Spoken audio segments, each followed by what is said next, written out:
that's what I do. Okay, so I think we are almost on cue and we are ready to start. Just thank you everyone for joining us. This is our special edition of the Habit Hour, which finishes today with our last habit, which is lead. We have a very, very special guest with us today. This is Suzanne Abadian. Suzanne joins us from Washington. And good morning, Suzanne. And I'm waking her up early for our webinars, but she's very, very happy to be here, I think. So how Absolutely. is it, Suzanne? All going well? And I believe you have very exciting stories all lined up with us for us today, right? I'll do my best.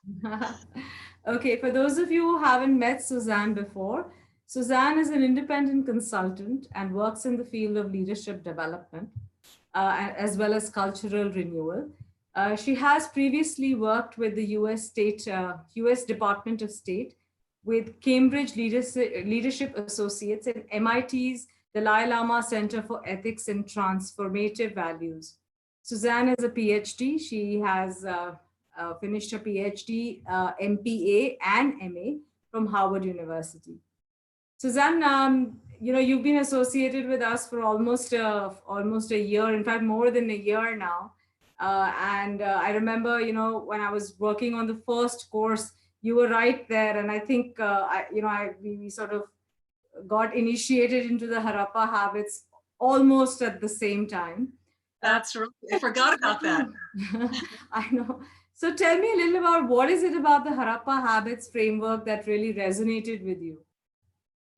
Well, I think that I just want to underscore what Ravi Shankar said on Wednesday, and others have said, that in this ever-changing world, that the 5 habits that Harappa is endeavoring to teach are eternal, and they're critical, have always been critical, have always been needed, and now more than ever going forward. And I'm remembering a World Economic Forum report on globalism. I think it was Globalism 4.0 that identified these habits and skill sets as being essential for the 21st century workforce. So I appreciate what Harappa's doing, and in all ways. For those of you who are interested in podcasts, Suzanne is also featured in our podcast, Harappa Habit Matters. And this is a very, very special episode we've recorded. It's on Black Swan events, essentially what we're all going through right now. Suzanne, of course, has been through many. And I think the one message that she leaves you with, if you listen to the podcast, it is basically telling you that this too shall pass. It'll work out, something else will come. But it's a very, very interesting episode, and I do hope all of you will listen to it at some point. All right, so before we continue, let's have a look at today's agenda. Okay, so we are looking to sort of, once again, we have a case study with you. We will be looking at 4 frameworks and concepts: mindsets, balcony and dance floor, moving beyond helplessness, vision, and aspirations. Moving beyond as helplessness is essentially victim blame space. Of course, please send in your questions.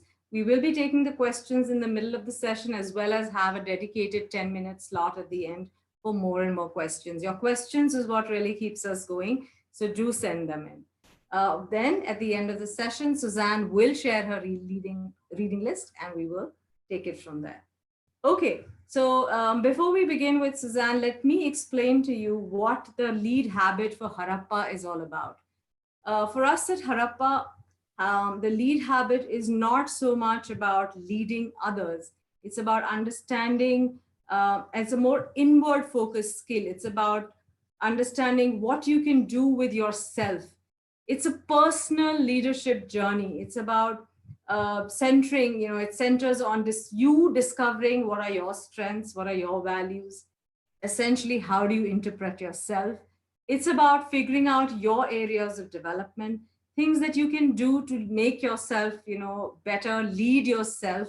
It's about understanding your purpose in life, in work, in what is it that sort of takes you ahead. It's also about figuring out what are the good practices you can follow at work and generally in life. It's about practicing excellence. And finally, it's also about understanding that change is inevitable. It's there everywhere in our lives. Sometimes it comes as failures, sometimes it comes as setbacks, sometimes it's just a very, very happy event. But anything in life, change is like a constant and it happens all the time. So how do you prepare yourself to live with change, to embrace change, and to sort of move forward? We also have our Embracing Change course, which is available on the Harappa Education site. It's currently free. Everybody can try it out, and it's probably one of the best times to have a look at this course. It does give you a lot of ideas and a lot of strength to sort of move ahead. So before we go, I mean, let me turn to Suzanne and ask her, Suzanne, what do you think of this whole idea of leading yourself? I mean, how do you sort of look at the lead habit as Harappa describes it? Well, your question reminds me of a quote that's attributed to Mahatma Gandhi, and we'll be talking a little bit about him today. And the quote is, "Be the change that you wish to see in the world." And I think Gandhiji meant at least two things here. He was saying that we should ourselves embody the change we desire in the world so that we can serve as an example for others. But I think he was also saying that you can't lead others. You can't draw out the best in others when you are not able to do it for yourself. You can only exercise leadership effectively to the extent that you become self-aware and clean up your own act. And I think Harappa's lead courses can help with that. Okay, so how I believe you have a very interesting question that you want to start this with, right? You want us to. Before we go on, I wanted to ask those listening to answer a couple questions. So slide, if you can bring the slide on. One of the questions I have that I would like you to poll on is, how many of you think, or do you think of yourself as a leader? So choose yes if you do and no if you don't. So you have about 30 seconds to vote. And Suzanne and I can see your votes. It's interesting to see how we all look at leadership. Okay, just a few more. Some people are also responding in the chat box. So yes, we've reached almost 80% of our participants today and almost at 30 seconds. Yeah. Okay. Interesting, Suzanne. Great. Almost 81% of our participants believe that they are leaders. Okay, awesome. I look forward to hearing in the chat box what qualities they think they have. That's wonderful. I have a second poll. Okay. Do you think that leaders are born, or do you think that leaders are developed? So put in born, or that they grow, they're developed over time. This one is moving very fast. I think everybody believes that leaders can grow or can be developed. Not everyone. Don't anchor them into that suggestion before they get done. Okay, so we are getting both. We are getting developed by some people in the chat box as well.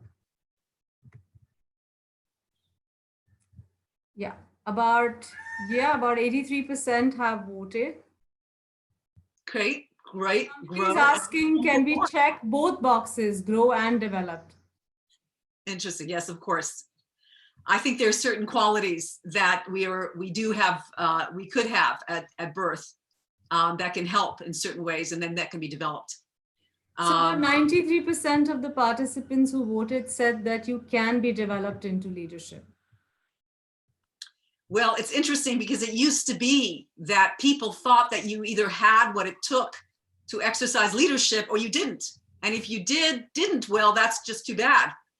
And that belief that you're born a leader is what the Stanford psychologist Carol Dweck refers to as having a fixed mindset. So I see that most of our participants have not a fixed mindset, but more of a growth mindset. And Harappa's discusses this in the Leading Self course.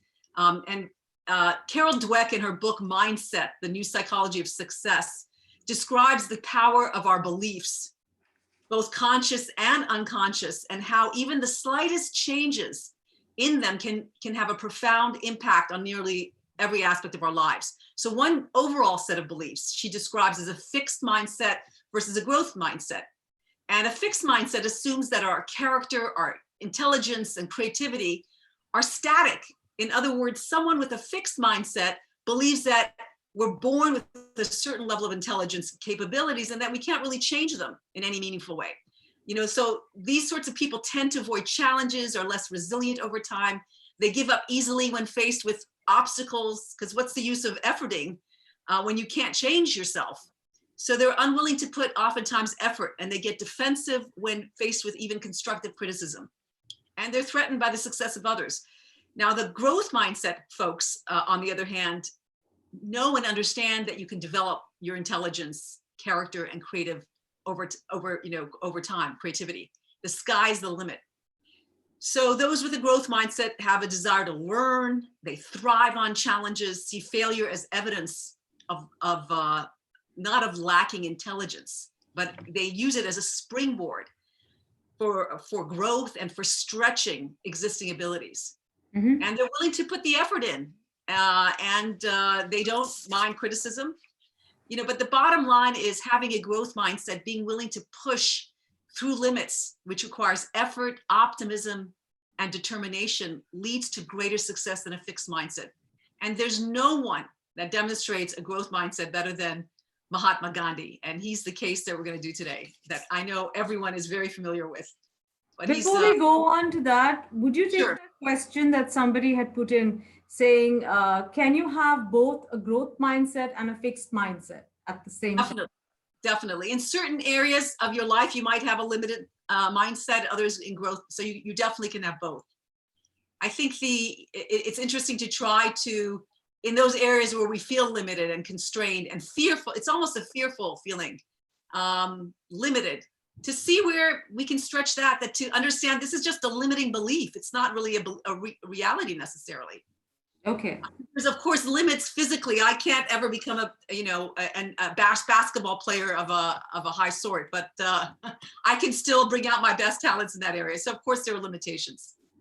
Okay, please do send in your questions as we are going along. Thank you for the question. There's one more question to say, can you give us an example of both mindsets? I think the case study should help them to understand that. What do you think? Yes, I think so. Would you hold on to your question? Okay. And if it's not answered in the next bit of time, we'll come back to it. So don't forget to bring us back to it if we didn't answer your question. Okay. So let's talk about Gandhiji. There's an iconic scene from the movie Gandhi, starring Ben Kingsley, that some of you may have seen. It's been Hollywoodized in this movie, and some of the facts are actually wrong, but the scene is powerful and captures a defining moment in Gandhiji's life. It's 1893, and the 23-year-old Gandhi has just arrived in South Africa. He's wearing a proper Western suit and sitting in first class. He's confronted by the conductor and asked to move to the colored section of the train, which he refuses since he has a first class ticket. Soon thereafter, he's unceremoniously thrown off the train for being an Indian sitting in first class compartment. One can only imagine how humiliating and degrading it must have felt. If I was there at that moment, watching the scene dispassionately, and later we'll talk about being on the balcony, but if I was watching, the question I'd have is, what will the young Gandhi do with this upset? We know what Gandhiji did. He had just been rudely awakened to the reality that the laws in South Africa were horribly racist. And of course, what he went on to do is he decided to start a nonviolent protest campaign for the rights of all Indians in South Africa. And after numerous arrests and unwelcomed international attention, the government finally relented by recognizing some rights for Indians. The backstory that you probably also know is why Gandhiji was in South Africa in the first place. It was a last-ditch effort to save his career because his legal practice in what was called Bombay, what was once called Bombay, had all but collapsed after 2 years. His setback was primarily due to the fact that as a young man, Gandhiji was shy and lacked confidence. He could barely speak up in court when he faced a judge. So if leaders are indeed born, there was absolutely no indication at the time that this gentle, timid man would ever lead a movement that would face off against one of the most formidable forces on the planet at the time, the British Empire. So for those of you who, the few of you who thought leaders are born and not forged, I'm wondering if you are now reconsidering. And incidentally, don't feel bad if you thought that leaders are basically born and not made. There's a very common, that's a very common mindset. And up until the mid 1980s, places like Harvard's Kennedy School didn't even teach leadership. It's a school of government. That was in part due to the belief that many faculty had that leadership was not something that could be taught. You were with it or you weren't. And so they didn't even try teaching it. And it wasn't until the relentless efforts of a courageous young psychiatrist named Ron Heifetz, who over the years finally convinced Harvard that leadership could and should be taught. And he offered the first course on leadership at Harvard in the early 80s. It's taken decades, but now adaptive leadership and other leadership courses are important components of the curriculum taught at Harvard and elsewhere. And the wisdom of Harappa is that it too starts with the premise that leadership can be cultivated, and that cultivation begins with self-inquiry and developing strong habits of thought and action. So I want to go to the next slide. Before we go, there's another question, Suzanne. This is around born leaders. Yes. So know that, so can leaders never be born? And if they can be born, do you have any example of somebody who was a born leader? You can have born leaders, right? Who would you think is a born leader? I don't know. Maybe I should ask if anyone in the Yes. Who asked the question? Who's their example of a born leader? So somebody else says Ratan Tata. Somebody says Nehru. Somebody says Modi. Somebody's mentioning Sunil Mittal. Sunil Mittal leads Airtel, which is a very big this thing. So there are many answers coming. Rahul Gandhi. Modi is a very, very important answer here. Indira Gandhi, Mukesh Ambani, Lincoln. Lincoln. Maybe you'd like to comment on Lincoln? Well, I think all of them have certain innate characteristics that gave them maybe on some level a heads up, a lead, an edge.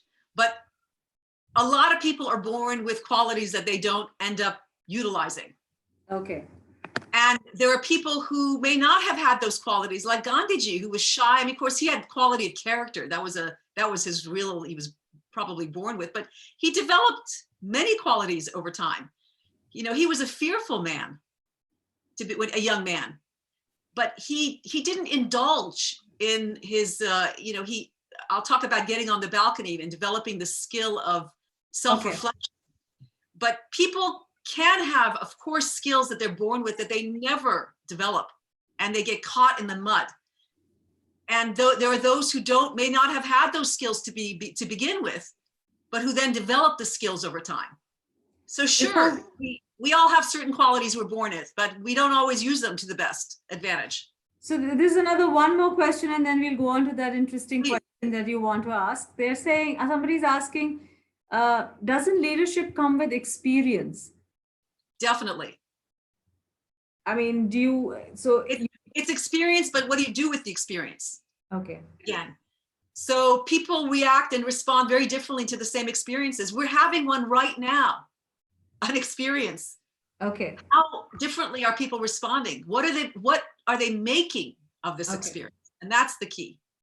Okay, let's move on to your other really interesting question that you had for the participants, right? Well, I don't have a question yet, but I'm going to go over the concept of the balcony dance first, and then I'll ask the question. So one of the habits that Harappa teaches is the habit of getting on the balcony, and it was first coined, in fact, at Harvard by Ron Heifetz. This concept has several different uses, but the way Harappa is utilizing it as a practice is to have us develop the capacity for self-reflection. It's about developing the muscle of self-observation and the capacity to witness ourselves objectively. So the idea is to think of life as though we're all dancing in a grand ballroom. There's only so much we can observe from our position on the dance floor. But imagine how much more we could actually see if we were to get on a balcony and observe the dynamics from there. For example, if we're on the dance floor dancing with a partner and someone all of a sudden shoves us, hurting our arm, our first reaction might be to feel a wave of anger and the desire to push them back with even more force. But if we were to develop the habit of getting on the balcony before we react, we would maybe observe what is going on in our thoughts and realize that an old wound has been, in fact, triggered. And our intense feelings that are arising are not just because of just being shoved by this person, but on the balcony, we recognize that we're especially sensitive to being pushed because we had a bratty older sibling who liked to push us when we were small. Okay. And we felt helpless to do anything about it. And that's why our reaction now is to want to hit the guy back and even harder than he hit us. Okay. So on the balcony, we have an opportunity to breathe into our feelings. Remember that we're not the young kid anymore, and that isn't our sibling. We decide to ask questions, to be curious instead of making assumptions. So that's what getting on the balcony is all about, becoming curious and not assuming. Why did they do that to me? We might ask. Being on the balcony means staying open and neutral. By doing so, we soon realize, for example, that the person didn't even intend to shove us. They were shoved by someone, lost their balance, fell into us. And from the balcony, we see that it wasn't personal or intentional at all. We might even have compassion for that person. So by getting on the balcony, we've learned about our old wound that we still have, and we commit ourselves to inner healing. So this balcony dance floor metaphor helps us develop our capacity to reflect, make better judgments, respond appropriately. So let me ask a question. So this is the question. This time from the balcony. So step up on the balcony, take a deep breath, and let's take a moment and observe what's going on in us internally right now. What thoughts and feelings are we aware of? But also, what dynamics and patterns are we observing in others? So from the balcony, as we undergo this pandemic, what dynamics and patterns are you observing in yourself and in others? And I'd love to hear your answers in the chat box. So should I just out some of the answers for you, or wait Sure. for responses to come in? Wait, and maybe I'll speak about one of the things that I'm observing right this second, okay. And then I want you to interrupt me with if you don't mind. Sure. So one common dynamic I observe in myself and in others, which is completely understandable, is the tendency to feel victimized by current circumstances. We may feel helpless, out of control under the circumstances, afraid and angry. Many have lost jobs, lost businesses. Some have lost their loved ones, feeling helpless to do or change anything. And we have no idea when or whether life will ever be the same. So if you could just go to the other slide, the next slide.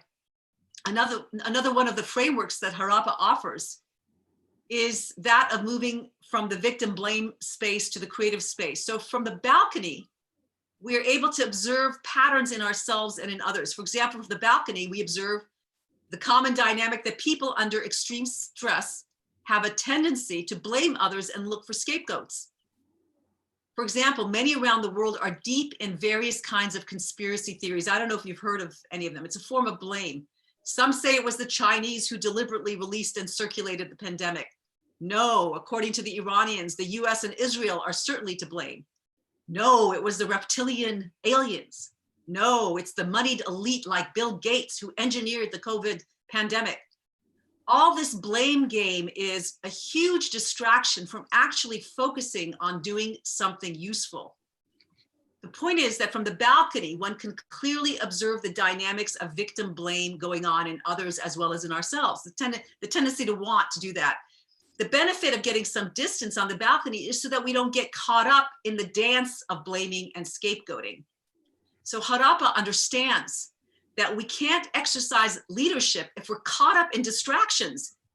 And one of the distractions is this indulging. I mean, of course we feel victimized, and it's completely understandable, but also blaming others, the distraction of blaming others. So to develop the habit of getting on the balcony allows us to become aware of these dynamics and helps us not take the easy way out and rest in victim identity, nor to take the coward's way out and scapegoat others. So when Mahatma Gandhi got kicked off the train in South Africa, did he blame, did he just obsess about revenge or he brushed off the dust and eventually the humiliation, and he didn't stay stuck in feeling victimized, blaming and scapegoating others. He didn't distract himself with conspiracy theories. He kept his heart open, and he took inspired and consistent action that ended up uplifting all of humanity. Now we may think none of us are like Gandhiji, none of us are Mahatma, and of course but Mahatma Gandhi wasn't Mahatma to start with. He became Mahatma Gandhi. And I think he, of anyone, would want all of us, Indians especially, to know that we have greatness. We all have greatness. And how do we develop that potential? To whatever extent. So Harappa teaches us to move from this victim blame stance to that of being a creator. So I wanted to see what other comments were that people said. Yeah, so one very interesting question that's sort of come up for us is, somebody's asked us, does balcony and dance floor sort of mean that you start learning how to exercise empathy? Definitely. And also empathy with empathy as in compassion with oneself. So you start with, I was going to speak of this, that there's an intermediary step. We talk about going from the victim blame stance to the creative stance. And the creative stance is really the question that Harappa asks, which is, what creative actions can you now take in this moment that is consistent with your values that will better your circumstances and the lives of others, even under conditions that might feel like being victimized. So this is what Gandhiji did. But the intermediary step is we also need to take, we need to go inward before we can move to the creative step. And that's being present with our difficult feelings and emotions, the fears, the hurts. We can't be creative when we're caught in fear and pain. And these emotions need to be processed and released. So yes, we have to have empathy for others, but it also starts with empathy, compassion for ourselves, because it's not instant. Oh, well, I'm not going to be a victim anymore. I mean, we got to deal with our feelings. And I just want to just shout out that tomorrow, Harappa is generously offering an additional session on just this issue of addressing difficult emotions that may be arising right now. And once we do that constructively is when we can actually step forward in the creative space. So it's moving from victim blame to compassion and empathy and processing the emotions that then let us go into the creative space. One more question, Suzanne. Getting on the balcony would require us to put stress aside. Is that even possible for most of us who are right now or generally have positions which put, especially when we are leading teams, they put us in a situation of stress? How do we get on the balcony in that case? Well, I love the question, because even the question, they put us in stress, is a victim stance, just to draw your attention to that. You're feeling victimized in the role that you're in. And I completely understand. In fact, my specialty that Seema may or may not know is that I work in leadership, but I work in leadership under crisis and leadership in traumatizing contexts. So people who are exercising leadership in moments of collective trauma are particularly challenged. I mean, it's a very challenging role to play. So my heart, first of all, goes out to you. And I know how difficult that is, because you're a lightning bolt. You're actually holding all the energy of everyone that's looking up to you for answers. And so it's incredibly, incredibly challenging and stressful. But my friend, I really want to support you to not collapse into the victim stance and know that you have power even under this incredible challenge and stress. You were born for this, but you have to care for yourself. You have to take some moments of self-care. So that means, first of all, I really want you to listen to tomorrow's session.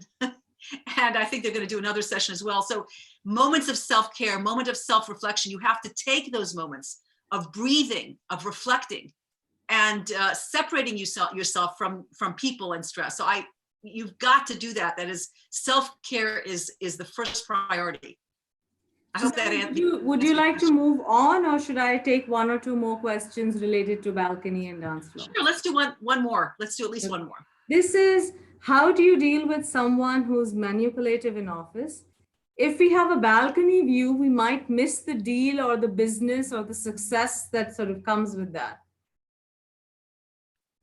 I don't know if I understand the question. How do you deal with a manipulative person was the first question? Yeah, I suppose, how do you deal with other people who are, so you're on the dance floor, there are people around you who are probably manipulative, you're in the situation. Yes. If you take yourself out of that situation and don't you fear that you might miss the important part, or you might miss the deal, or you might not be as successful because, So the point of being on the balcony is not that you stay there forever. When we use the balcony dance floor metaphor in the leadership courses, we go back and forth over time. We learn, and Harappa talks about that. The skill is to learn how to go back and forth. So you go back and reflect, and you're watching the dynamics and the system. For example, the people that you're dealing with, you're from the balcony, you notice what pressures are they under? Like who are their people, and the pressures that get them to act the way they do. It helps you observe what you're dealing with, but it doesn't mean you stay there. You've got to get back in the dance floor. Okay. So that you're intervening, but the interventions now are coming from a place of a lot more, with a lot more data. That's what you want. You don't want just data from the dance floor where you're being triggered and you're not seeing very clearly. You want to get on the dance floor, see what's going on in the larger scheme of things, and what pressures what constituents do these people that you're dealing with have to deal with?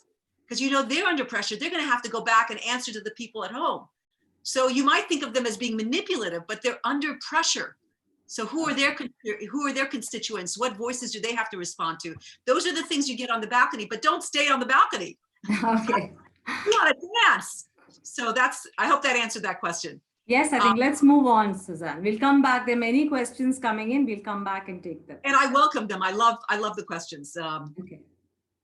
So moving into the creative space, one of the things that it means is becoming aware of what you want to create. What matters to you? What are your values? In the Interpreting Self course, under the lead habit, you're encouraged to develop the habit of thinking about what values you have, and based on those values, creating and crafting a vision statement for your future. What do you want to become? What do you want to achieve in the future? What kind of life do you want to be living? What do you want to be, have, do, and give 3 years from now, 5 years from now, 20 years from now, 50 years from now? What do you want life to look like? And what, if you achieved it, would make your heart sing? Also, what strengths do you already bring to the table? And what new skills and behaviors would you need to cultivate in order to fulfill those aspirations? Okay, I have a final question for you. Given this pandemic, and that it's offering us an opportunity to pause and take a look at our lives, our work, and our world. So I want you to take a moment and reflect. Let us know your answers in the chat box. What would you want changed? So post-pandemic, what is the vision of the new normal you'd like in your life and the world? That's the first question. I know it's a big question, but I want you to be thinking about this. And I've actually, if you can write even a word to capture it, a sentence, whatever, just let your heart open, and what would you vision for the new normal? So can I just read out some of the answers to you?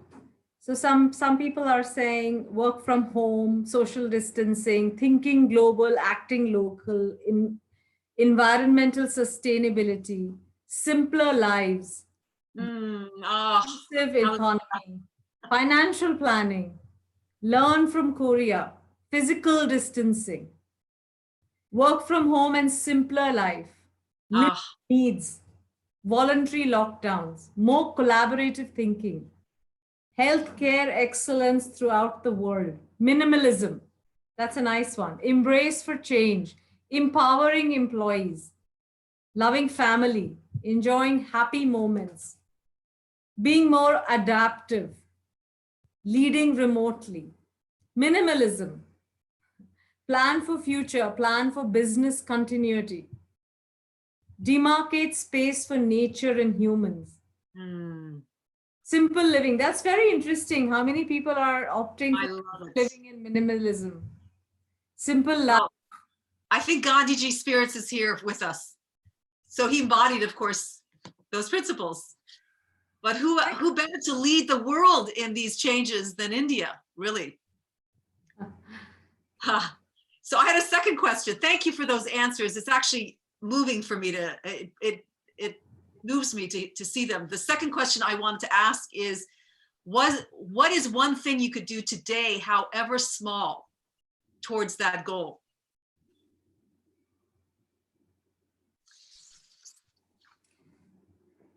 Okay, some of the answers have started coming in for that as well. Reading, self care, yoga, care for nature, help more at home. Mm, That's a yes, nice one. Consume less, be a good listener, develop the habit of learning, self reflection, learning, upgrade your skills, empathy, beautiful. trust to, interesting. Even even a Learn to restore. prioritize. That's nice. Okay. Increase immunity, doing exercise, volunteer for community service, patience, develop more patience, slow down. Well, remember these. Remember these and do them. Just do one today. One between now and when you go to bed. I want you to just do one of those. And I have given, if you go back to the earlier slide, if you don't mind doing that, I gave Harappa has given an Yeah, email address. please write to us if some of you have something more and you want Suzanne to look at it and give you a response. Please feel free to write to us at habithour@harappa.education. It will take her some time, at least a week, to figure out how to respond. But you can take these two questions and reflect on it and send her your answers, and she can send you some sort of a response that she believes will help you to sort of learn or use that to lead yourself. The email ID I will repeat is, can we just show that slide again, please, so that they can take one more shot at the two questions. It's habithour@harappa.education. These are the two questions. Give us some time, but Suzanne has promised that she will look at the responses. I will look at each of your responses and I will hold them as your vision as sacred. And I want to also, I'll hold the vision of you taking every small step towards the goal. So just spend a little bit of time thinking about both those questions if you're inclined to do so. Okay. Okay, so just I want to end with that, that, visioning and aspirations and being your best self is also what Harappa is all about. And we know that we're all a work in progress, and that healthy habits have to be developed over time. So this is it's okay. So Harappa, the lead courses encourage you to do an inventory of your values, your skills, to craft vision statements, and to chart your course into the future. It helps you keep your eyes on the prize, as we say in the United States, instead of letting distractions take you off course. So Mahatma Gandhi wasn't born Mahatma. He had the courage and the wisdom to forge himself in fire. And he was an example to all of us of, but again, it doesn't have to be so grand. In every moment in our lives, if you're taking care of your elderly mother, as I am, that is an act of leadership. If you're, whatever small steps you can take in life, and they build. It's like a train. I love in India with the trains, you can see it. In the beginning, you're moving forward and it's so slow and it feels like it's moving very slowly, but that's what it looks like when we first create habits. It's slow. We're hitting obstacles we have to overcome, but then it moves. It starts to move and move and move and move. And there's momentum that builds. And then this train is unstoppable. And that's what we can be. But in the beginning, forming new habits is tedious and it's slow. So what Harappa teaches is becoming unstoppable. And that's why I've loved being part of the whole process. Uh-huh. So thank And you. that's why she's always ready to wake up at 5 a.m. to make sure that she's here for our webinars and other things. Okay, before we take the questions, and we have about a good 20 minutes to answer your questions, let's just quickly look at if just one last goal.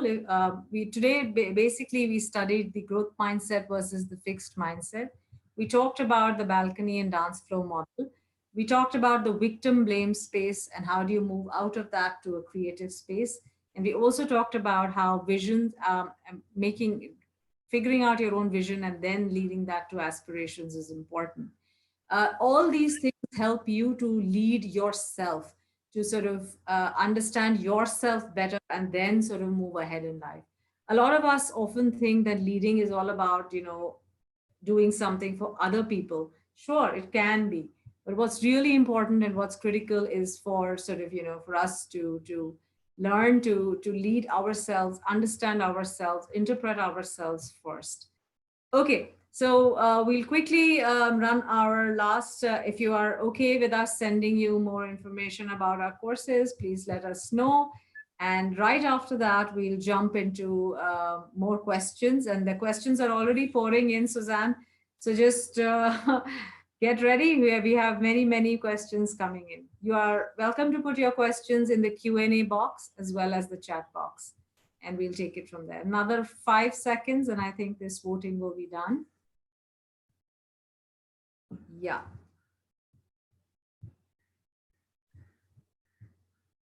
Okay. So yeah, that's done then. Thank you so much. One of the questions that came in right out of the this thing was, can you explain a little bit more about visions and aspirations?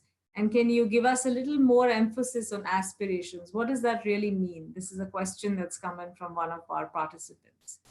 Thank you for the question. It's interesting that you asked that question. Aspirations are our dreams. We are our hopes. What is it that we, and so many of us, by the time we become adults, shut that off. And the older we become, sometimes the more shut down we become. That's, sometimes to get in touch with our aspirations, our deepest dreams, is actually to remember our childhood and what it was like and what we were passionate about, what we hoped for.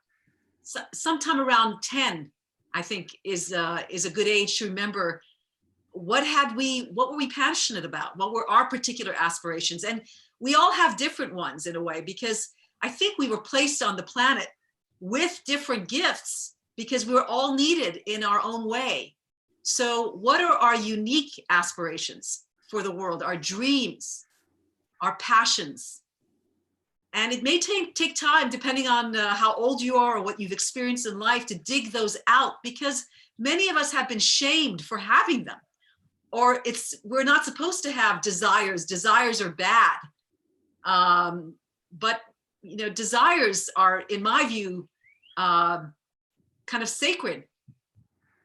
There's a notion of divine discontent, which is a doorway to desires or aspirations and visions. The areas in our lives that we are unhappy about, discontent. If we can't access our aspirations, our dreams and visions, sometimes becoming aware of what we're discontent about, what we're not happy about, divine discontent is helpful, because helps us see, well, we're not happy here, but what would we like instead? I hope that helps explain some of that. There's one more addition to that, which says, how do we understand the limitations of our aspirations? Our aspirations could be really high, but always we don't sort of get them. So do we train ourselves to understand that? Well, here's the trick. I actually teach this extensively. This is part of what I teach. So the trick is to have a vision, but not hold tight to it. It is the vision for now. And the whole point of it is to elicit, to take you in a certain direction, but not, you don't want to hold tight to it. You want to not be attached to the outcome, turning out exactly that way. You want this or something even better still. Your mind can't always understand what the better still is. You don't know yet what that better still is. There's something higher at play, I think. This is the way I think about it. There's something infinitely higher at play.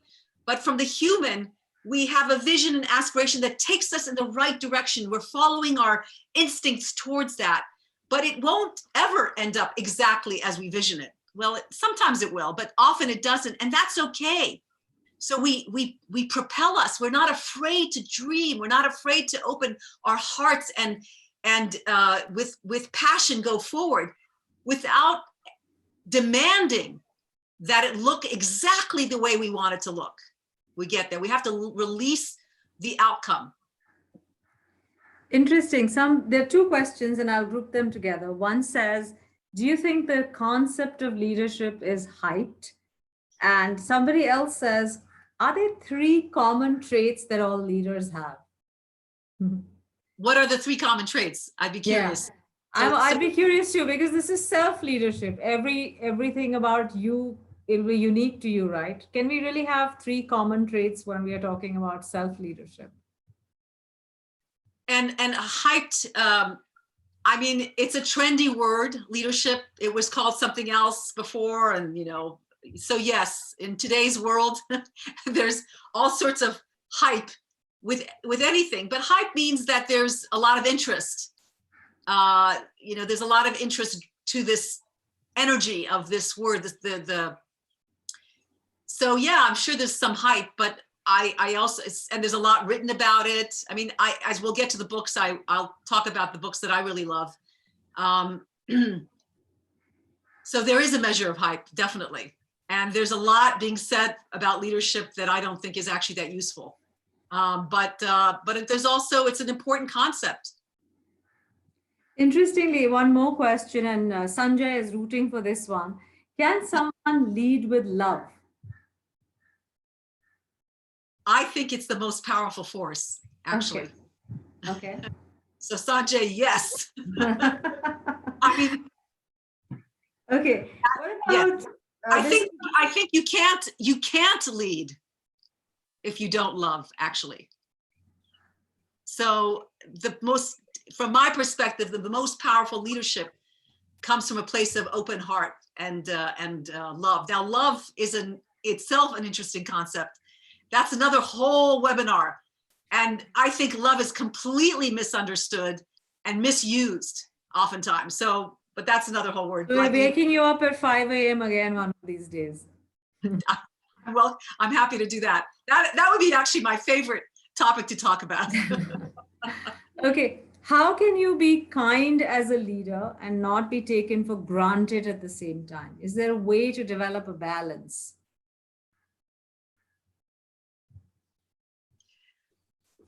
First of all, I really have compassion for the person asking that question, because I have often and at times felt like I've been taken for granted. So I understand that.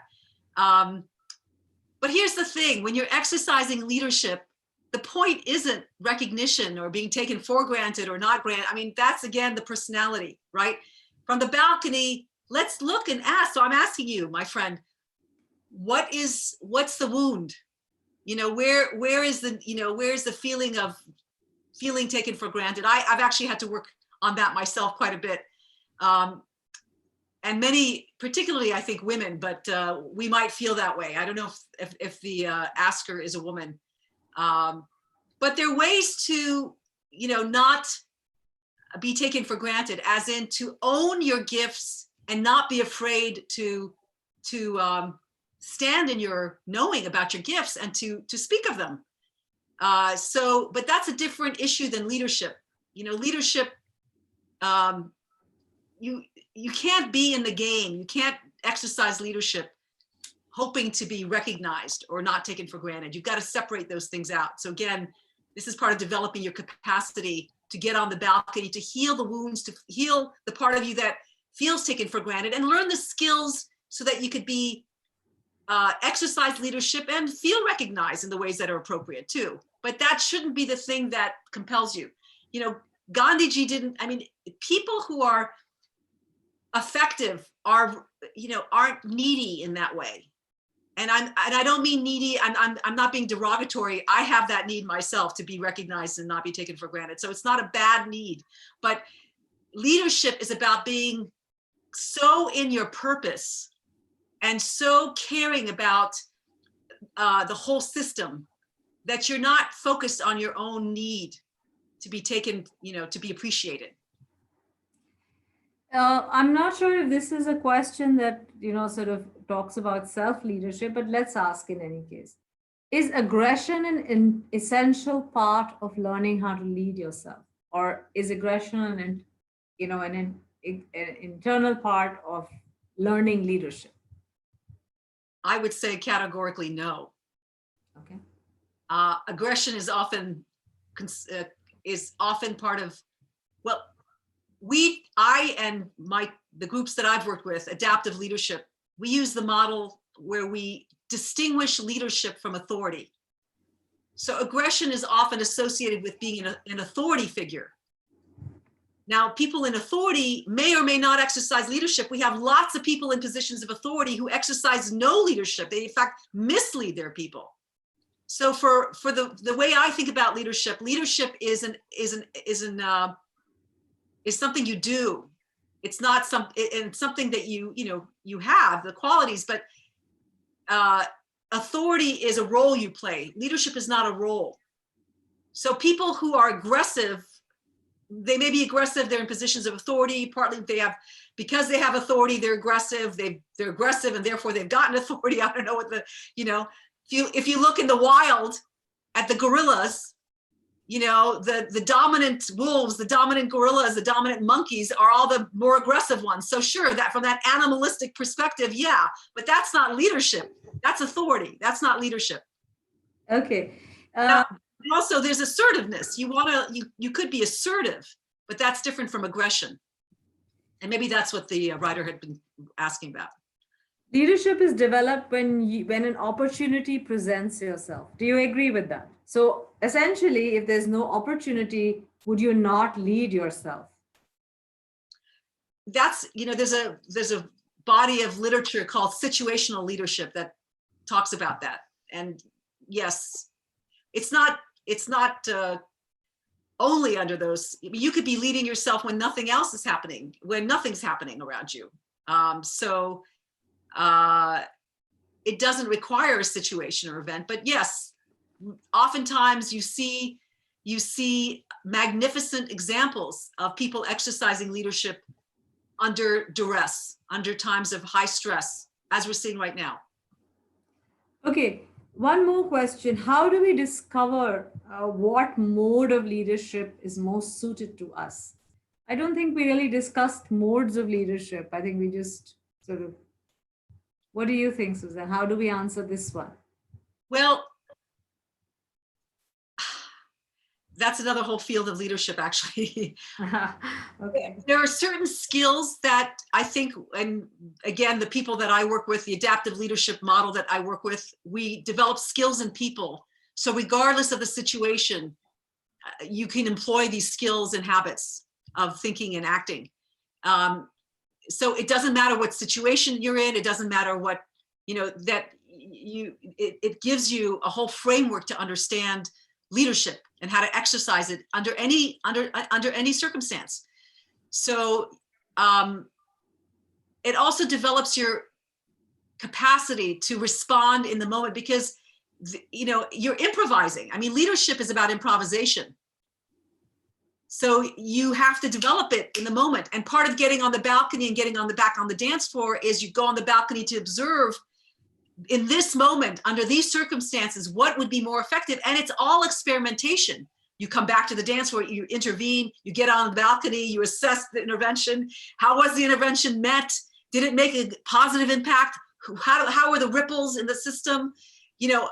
So you go back and floor so you're always constantly assessing and then readjusting yourself depending on the impact it had, the intervention. Okay, this is interesting. So I thought we were giving them frameworks, but someone's asking us, are there certain trusted frameworks we can follow to lead ourselves to becoming our best selves? And how do we keep going in that direction? Well, there's a number of different frameworks. I've worked with different personal development coaches. I mean, there are very popular ones out there. I worked with a woman named Mary Morrissey, who was a mentor of mine. This is outside of Harvard when I did kind of more of the personal development work. And she has a beautiful program called Dream Building. And she's part of a group of wonderful people in the United States and mostly in California and other places that are, personal development. But there's so many wonderful people actually doing this work right now. But she has a framework. Mary Morrissey is her name. Of course, there are, gazillion people and people like Tony Robbins and others that I'm sure people have heard of. It almost doesn't matter what you pick. I mean, there's so many wonderful people. It's just to keep going every day and not be deterred. It's the daily, even small steps of personal development that end up accruing over time. But okay. If I may just say one more thing. Yeah. The emotional work is also really critical. And we tend to run away from the emotional work, meaning to really access our feelings, the difficult feelings, and to have, a way to process them and release them efficiently, effectively. And there are a number of books and people that I've worked with that are really exceptional in that. And again, tomorrow we're starting another webinar based on that. Okay, one more question, last one, and we'll move on then. How do you overcome the imposter syndrome that people start feeling in leadership positions? But this is like position I based. love that question. Whenever I give talks, I have a discussion on the imposter syndrome. And the way it is a constant companion, that voice in my head. So I completely understand that question. Here's the thing. To recognize that we all have, well, maybe we don't all have it, but many of us have it, that voice, and that it's just a thought. There's no truth to it. And, at this point in my life, I've gotten used to, these various voices that might discourage me in one way or another. And it used to bother me. I used to try to ward away from it. Now it's okay. You're welcome to speak. Thank you for your message. I'm not listening to you. You do it anyway. You just do it anyway. And that's what courage is. You might have fear, but you do it anyway. So that's the voice. I want to just to say one thing is, I remember when I first arrived at Harvard, I was in the graduate program. I was 23 and I thought they must have made a mistake to admit me to Harvard, so it was the imposter syndrome. And I happened to hear I can't remember if it was the dean of Harvard speaking to I was in the graduate program. I had gotten into Harvard Graduate School, but I was in a place where I heard the dean speaking to the undergraduate class that had just been admitted. And Harvard's one of the most competitive. I mean, it's very hard to get in, right? Suzanne, we need to. Okay, Yeah. I just that he said to everybody, all of you here sitting think that we made a mistake and that you're here because of a mistake. Just know that you're here. We know each of you, and you're not a mistake.